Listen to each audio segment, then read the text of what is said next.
What's up? Welcome to episode 8 of Jar Sports Takes. We're 2 days removed from probably the most embarrassing loss of the season for the Dallas Cowboys, 47-9 against the Detroit Lions, and they beat us up in every single aspect of the game, offensively, defensively, on the line, through the passing game. Had 2 interceptions on defense. They just absolutely dominated. So I'll speak on this game before I get into, the bye week coming up next week and, my overall thoughts sitting at 3-3 before we have this bye. Like I said, overall, just a bad, bad football game. From the very jump, they went down the field, got stopped, kicked the field goal, and after that, the offense was very lackluster from there. Defensively, we were giving up big play after big play. They had numerous trick plays that they came out with, just being disrespectful. Obviously, with everything that happened last year, they wanted to rub in our faces that they could beat us, and they're just a better football team. Dallas does not have a team that can contend at this very moment. I don't know if that can change throughout the season, but right now it does not look like this is a football team that has any aspirations of a Super Bowl. Offensively, this game, like I said, it's the same thing over and over again. Not enough playmakers on offense. Run game's been bad. The offensive line's been bad. Dak obviously didn't have his best game. That was a terrible interception right there. Got to give it up to Branch. So that was a hell of a play. My biggest issue this week was the run game. Zeke got 8 carries for 17 yards. That's 2.1 yards per carry. And the only reason I think that happened is because he complained during the week that he wasn't getting enough carries, that he needed more of an impact on offense. Rico's coming off the best game of his career against the Steelers, and he gets only 5 carries this game. So ego is, I guess, getting in the way of these kinds of things, but it's the NFL.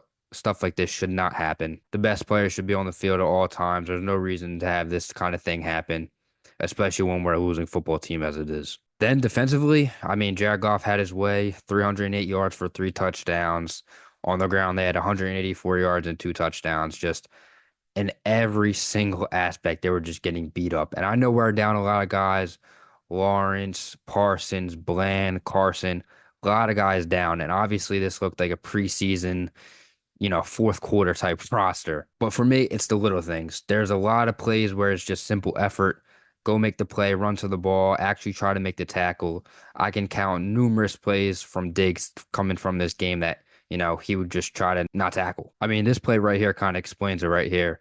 Just numerous missed tackle, missed tackle, missed tackle. No effort right there trying to get in on the tackle. Just it kind of just describes how they've been playing these past 6 weeks. They've won against the bad teams like they should, and they're losing to the good teams. So, average team at best at this point in the season. Another big thing coming from this game, obviously, we're 0-3 at home this season after winning 16 in a row prior to this season. They're getting outscored 119 points to only 53 at home this season. That's just, they're coming into your house, they're disrespecting you, and they're leaving with the W every single game. Like I said, it's just embarrassing. Like this football team should 100% be embarrassed to what they put on the field each and every week at home. But I really don't have anything more to say about this game. They lost, they got blown out, it looked terrible. There's just you can only beat a dead horse so much, and it's just the same thing week in and week out with the issues that they've had. So going into the bye week, we started off great with Jerry going on his weekly radio show, pretty much saying he can get the radio guy fired. And everything that's going on is a complete direct result of him not doing anything and him being incompetent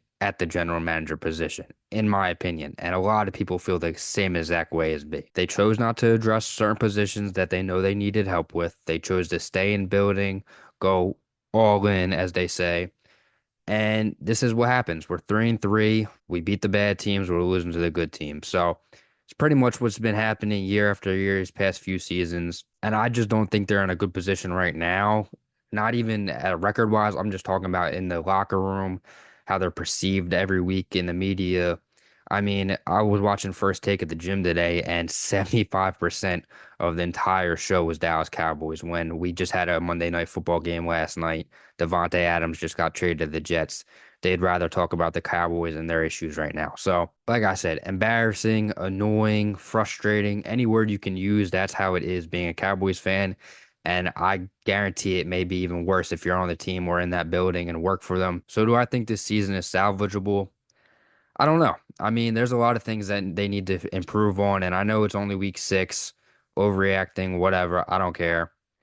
They need to go get another playmaker. Tolbert has shown that he has the number two ability to, be a long CD, but they need to get another guy. Run game, I don't see them making a move to get a running back, so I guess you're going to have to stay with Rico, but he's got to be a three down back. Zeke can't be getting in there. The only reason I want to see him is short yardage, situations.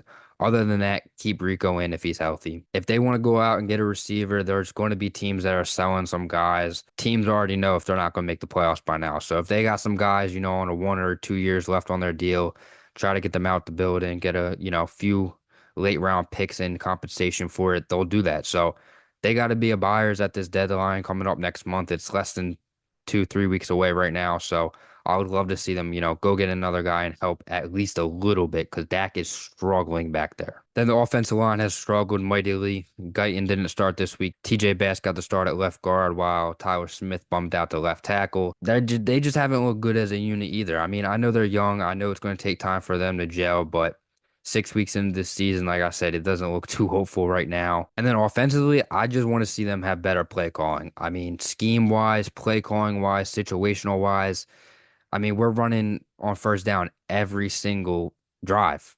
Like, is that not an issue? Is that not predictable to see? Like, if people are calling it from their couch, NFL teams most definitely are going to be calling that. It's just a waste of a down, in my opinion. You'd think Mike McCarthy's, job is on the line, especially if they don't make the playoffs. If we don't get a playoff win, I can almost guarantee he'll be out of there. So you would think he'd pull all the tricks out of the bag, see what he can do, but I can't say I'm too hopeful right now. And then defensively, they just need to get healthy. They're very beat up. I mean, Parsons, Lawrence, Blands, Nealon, Kendricks, Carson all have missed time. They just need to get healthy on that side of the ball. They do need to get better in the run defense, obviously. They're giving up way too many yards to, these good backs in Kamara, Henry, Gibbs, and Montgomery. 69 carries, 409 yards, and 7 touchdowns to them guys to be exact.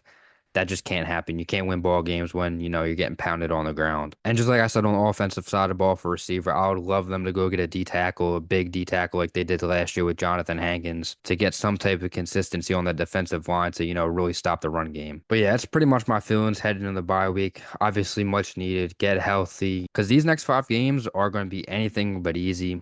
They start in San Fran, at Atlanta, then we play the Eagles, Texans, and Commanders. So they're playing some high-powered offenses. They'd have to at least go 2-3 during this stretch to even have a chance at the playoffs, in my opinion, at this point. But we'll see what kind of football team they are through these 5 weeks. Obviously, I hope they start winning games and they put it together and, kind of make a playoff push in. But right now, I can't see that happening. I think by this time next month, we'll be looking at, a top 15 draft pick. Who are we going to draft? Is it going to be Genty out of Boise State?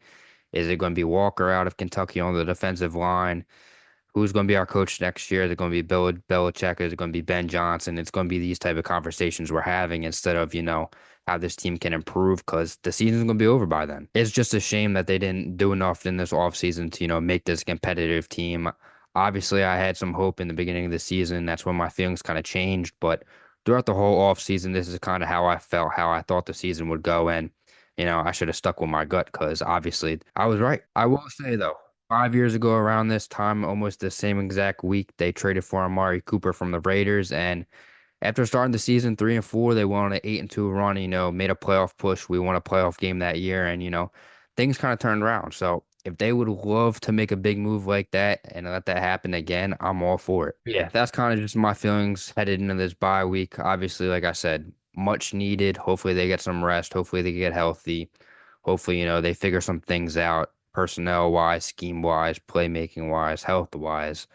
All in all, don't got much more to say. I appreciate if you made it all the way through this video. Appreciate y'all watching. Like, subscribe, whatever. Appreciate it.